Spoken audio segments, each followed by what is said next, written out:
बेईमानी हो जाएगा, कानून भी बेईमानी हो जाएगा। और जब आप रिकाउंटिंग, अब हमारी पार्टी के कम से कम 60 के करीब हमने रिकाउंटिंग की एप्लीकेशंस दी हैं, पिटिशंस दी हैं, उसमें कोई फैसला नहीं हुआ। कमीशन के रोल को देखते, इलेक्शन कमीशन का रोल है कि फ्री, फेयर और ट्रांसपेरेंट इलेक्शन कराएं। अगर इलेक्शन कमीशन उसमें नाकाम हो जाता है और वो तेलों का हिफाजत नहीं कर पाता तो हाईकोर्ट का फर्ज बनता है। समझते हैं कि आज के फैसले के तनाजुर में कि जो 8 फरवरी को जो प्रोसेस शुरू हुआ था उसका ये तसलसल, हमारे 4 सीटें एक स्ट्रोक के साथ किसी और पार्टी को देने की कोशिश की गई है। ये 3 सीटें नेशनल असम्बली की और 1 सीट प्रोविंशियल असम्बली की, और उसको एक मैन्युफैक्चर किया जा रहा है।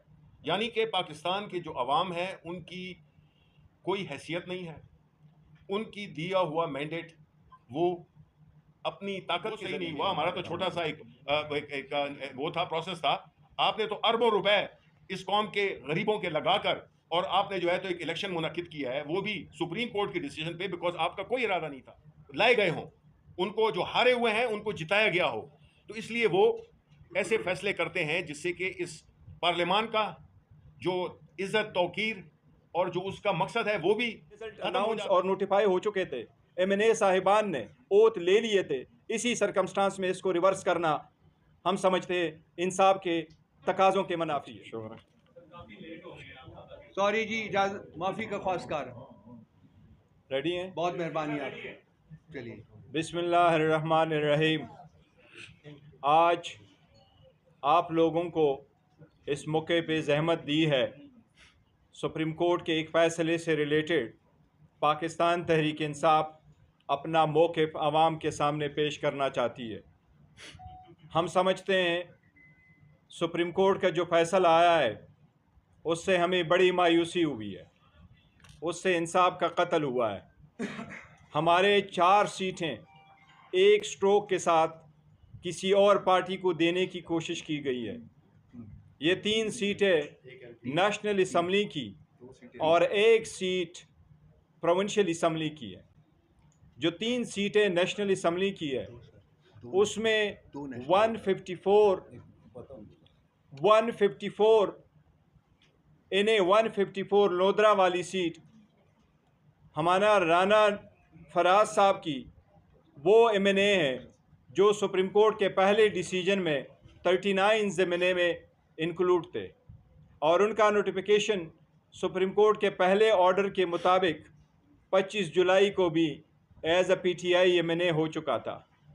बाकी 2 एमएनए साहिबान, इन्हें 79 गुजरांवाला से एहसान विर्क साहब और इन्हें 81 बिलाल साहब गुजरांवाला से, दोनों ने अपने एफिडेविटें पीटीआई के हक़ में सबमिट कर दी थी। इनकी जो पिटीशंस है सुप्रीम कोर्ट के फ़ैसले पे हम इतना ज़रूर कहना चाहते हैं कि पिटीशनें पेंडिंग थी। हमारे कैंडिडेट, हमारे एमएनए साहिबान रेमेडीलेस हो जाएंगे। इस वक्त वो किसी पिटीशन फाइल के मूड नहीं हो सकता, उनके बिहाफ से पिटीशन इलेक्शन ट्राइब्यूनल में नहीं हो सकता। इलेक्शन ट्राइब्यूनल में पिटीशनें पेंडिंग थी। बेहतर होता सुप्रीम कोर्ट डायरेक्ट करती कि वही पिटीशनों पे फैसले होते। इस स्टेज पे जबकि कंसोलिडेशन का प्रोसेस कंप्लीट हो चुका था, रिज़ल्ट टैली हो चुके थे, रिज़ल्ट अनाउंस और नोटिफाई हो चुके थे, एमएनए साहिबान ने ओथ ले लिए थे, इसी सरकमस्टांस में इसको रिवर्स करना हम समझते इंसाफ के तकाज़ों के मनाफी है। इसी तरीके से कई साजिशें पाकिस्तान तहरीक इंसाफ के ख़िलाफ़ हुई। पहली प्लान यही था कि इनसे निशान ले ले, ये सारे सीटें ख़त्म हो जाएंगी, नज़रिया ख़त्म हो जाएगा। अल्हम्दुलिल्लाह 8 फरवरी को आवाम ने उस प्लान को नाकाम बनाया। फिर कोशिश की गई प्लान बी की तरह कि रिज़र्व सीटें इनको ना दी जाए। अल्हम्दुलिल्लाह रिज़र्व सीट में भी हम कामयाब हो गए। अब एक और रिकाउंटिंग की आड़ में कोशिश की जा रही है कि हमारी जीती हुई सीटें इनको कन्वर्ट किया जाए और उस जीत को डिफीट में तब्दील किया जाए। ये ऐसी रिकाउंटिंग हुई थी कि मैं आपको बताऊं, लोधरा में जिस वक्त नोटिफिकेशन हुआ और नोटिस आया कि इसकी रिकाउंटिंग करे, तो एक दिन के अंदर अंदर 4 घंटे रिकाउंटिंग करके 14,000 हमारे एमएनए साहब के 1,34,000 से वोट कम करके 1,20,000 पे लेके आए। इसी तरीके से बिलाल एजाज साहब की पहले सीटें थी, तो ये गुजरांवाला की पहली वाहिद सीट है जिसमें से 17,000 वोट को इनवैलिड डिक्लेयर करा के किसी और कैंडिडेट के लिए मौका बनाया गया। हमें इस बात पे अफसोस है कि सुप्रीम कोर्ट को चाहिए था ये बड़े तनाजुर में देखते, इलेक्शन कमीशन के रोल को देखते। इलेक्शन कमीशन का रोल है कि फ्री, फेयर और ट्रांसपेरेंट इलेक्शन कराए। अगर इलेक्शन कमीशन उसमें नाकाम हो जाता है और वो तेलों का हिफाजत नहीं कर पाता, तो हाई कोर्ट का फ़र्ज़ बनता है कि उसमें इंटरवेंशन करे। इस सरकमस्टांस पे इसको वापस करना हमें विदाउट रेमेडी छोड़ दिया गया। हम अपना स्ट्रगल फिर भी कंटिन्यू करेंगे, लेकिन इस पे हमारे शदीद तहफ़्फ़ुज़ात है। एक बात ज़रूर कहें कि अब एक्सटेंशन की गुंजाइश किसी के पास नहीं है। हम हुकूमत से मुतालबा करते हैं कि चीफ जस्टिस आने वाले की फिलफोर नोटिफिकेशन की जाए। जो लोग अपनी गिरफ्त दूसरों को डिफीट करवा के मजबूत करते हैं और जो लोग एक्सटेंशनों की आड़ में ये सब कुछ करते हैं, उनको सबक लेने चाहिए बांग्लादेश से। बांग्लादेश में अवाम ने बोला है, खल्क़ खुदा को जब आप रोकेंगे तो खल्क़ खुदा बोल उठती है। इंशाअल्लाह ताला ये मौका है, खल्क़ खुदा बोलेगी इंशाअल्लाह ताला। और जो लोग पीटीआई के ख़िलाफ़ कंप्लेन कंस्पेरेसी कर रहे हैं, इंशाअल्लाह वो सारे नाकाम होंगे। शिबली साहब। शुक्रिया जी। बिस्मिल्लाहिर्रहमानिर्रहीम।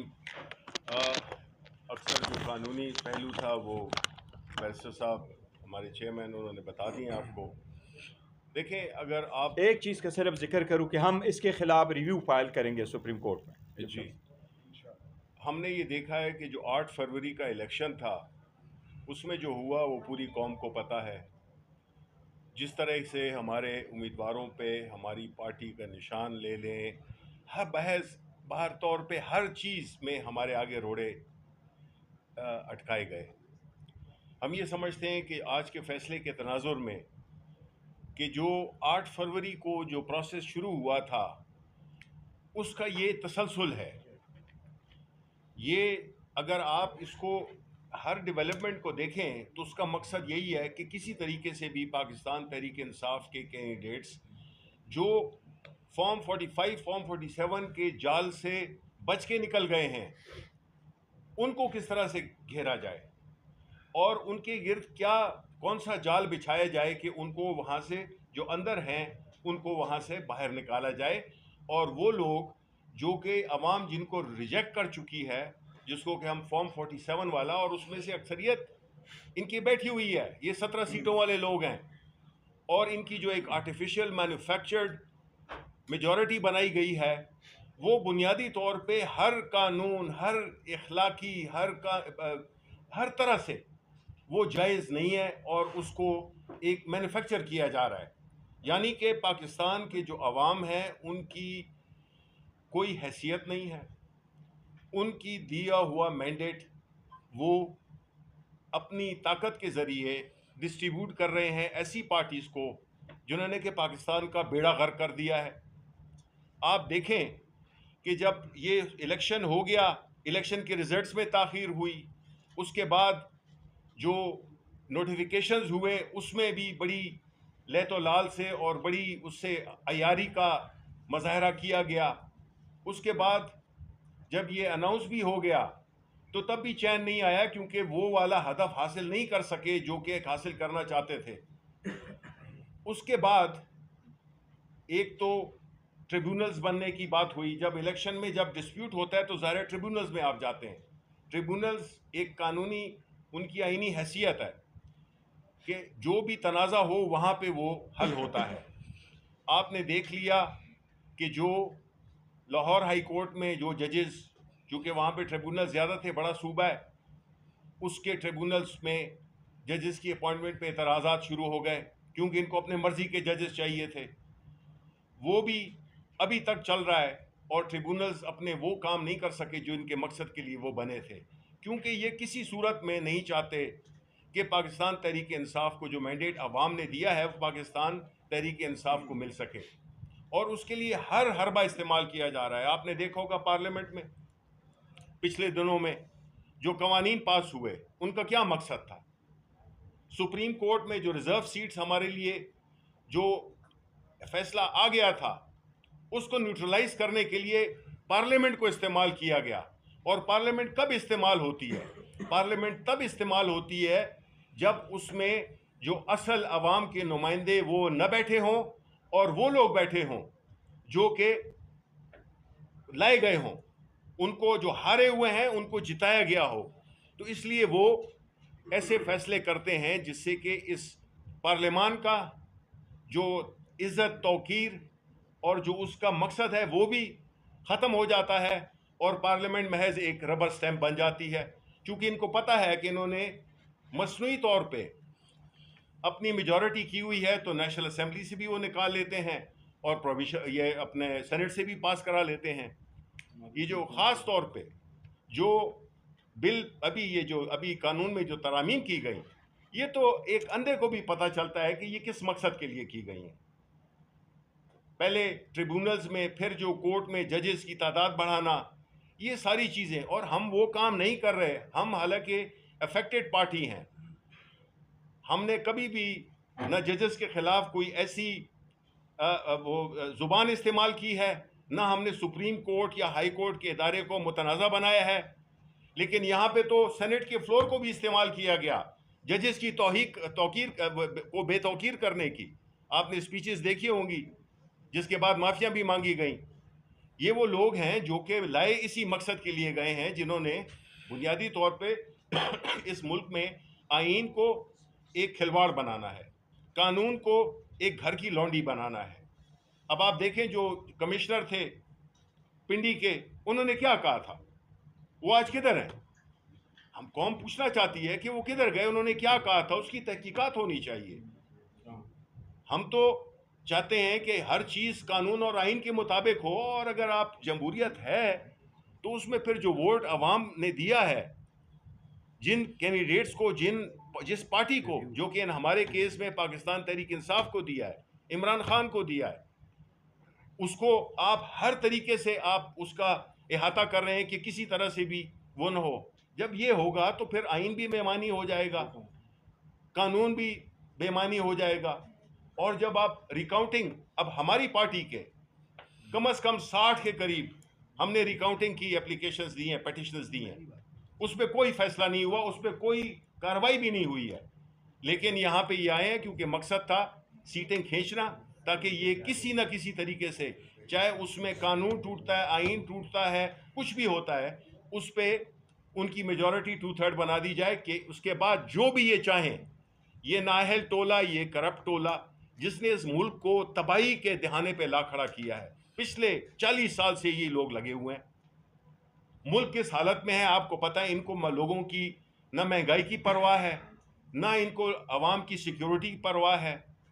ये जो है तो सिर्फ लगे हुए हैं कि किस तरह से हमने अपनी जो सियासी हदफ है, वो सियासी हदफ अचीव करने का में कोई मज़ायका नहीं है, लेकिन कानून और आइन के अंदर रहते हुए। ये नहीं कि उसके लिए नो होल्ड्स बार्ड, कोई भी मतलब है आप चीज़ करें, वो जायज़ नहीं है। और जो ख़तरनाक बात है वो ये है कि इस तरह के इक़दामात से आइन हमारा कमज़ोर से कमज़ोर तर होता जा रहा है। पार्लियामेंट तो अब बराए नाम रह गई है। ये तो एक ऐसी हालात पैदा कर दिए गए हैं जिसमें कि आम आदमी सोचता है कि इस मुल्क का होगा क्या, जिसमें कि आइन को भी वायलेट किया जा रहा है, उसको इस तरह से उसमें अमेंडमेंट लाई जा रही हैं जो कि बिल्कुल spirit of democracy, spirit of law, ये सब चीज़ों के खिलाफ जाता है। तो मैं समझता हूँ कि ये बड़ा एक लम्हा फ़िक्रिया है जिसमें कि हम ये समझते हैं कि हर वो तरीका इस्तेमाल किया जा रहा है, और हम पूरी जद्दोजहद कर भी रहे हैं, हमने की भी है। लेकिन जहाँ पे कि आपका इलेक्शन कमीशन ऑफ पाकिस्तान फरीक बन जाए, जिसका काम फ्री फेयर ट्रांसपेरेंट इलेक्शन करना है, वो अगर उससे कासिर हो, और उल्टा वो पाकिस्तान तहरीक इंसाफ के जो कि 3 इलेक्शंस हुए, इंट्रा पार्टी इलेक्शंस, 3 इलेक्शंस हुए, उसको वो कहते हैं कि जी ये सही नहीं हुआ। वो भाई वो सही नहीं हुआ, हमारा तो छोटा सा एक वो था, प्रोसेस था। आपने तो अरबों रुपए इस कौम के गरीबों के लगाकर और आपने जो है तो एक इलेक्शन मुनक्किद किया है, वो भी सुप्रीम कोर्ट के डिसीजन पे, बिकॉज आपका कोई इरादा नहीं था इलेक्शन कराने का। अब जब कराना पड़ा तो उसके बाद जो आपके वो हैं स्टेप्स हैं जो आपने लिए हैं, तो मैं समझता हूं कि इलेक्शन कमीशन ऑफ पाकिस्तान बुरी तरह से नाकाम हुआ है अपनी ये आईनी फ़र्ज को निभाते हुए। तो हम यही समझते हैं कि हम आवाम के साथ ये शेयर करना चाहते थे कि इस सूरत हाल में हमारे पास सिवाय अपनी सियासी जद्दोजहद के, कानूनी जंग के, हम चूँकि एक सियासी पार्टी हैं और हम अपनी जद्दोजहद कानून के दायरे में, आइन के दायरे में रखना चाहते हैं, इसका मतलब ये नहीं है कि हम बिल्कुल हथियार डाल देंगे। हमारी जद्दोजहद जारी रहेगी और हमारा काम है आवाम को बाखबर रखना कि ये हो रहा है आपके वोटों के साथ, ये हो रहा है आपके मैंडेट के साथ। कोई इज़्ज़त नहीं है, कोई तौकीर नहीं है आपके वोट की। ये बताना चाह रहे हैं ये लोग जो कि बैठे हुए हैं हुकूमत में कि पाकिस्तान के अवाम मैटर नहीं करते हैं। बहुत बहुत शुक्रिया। एक सेकंड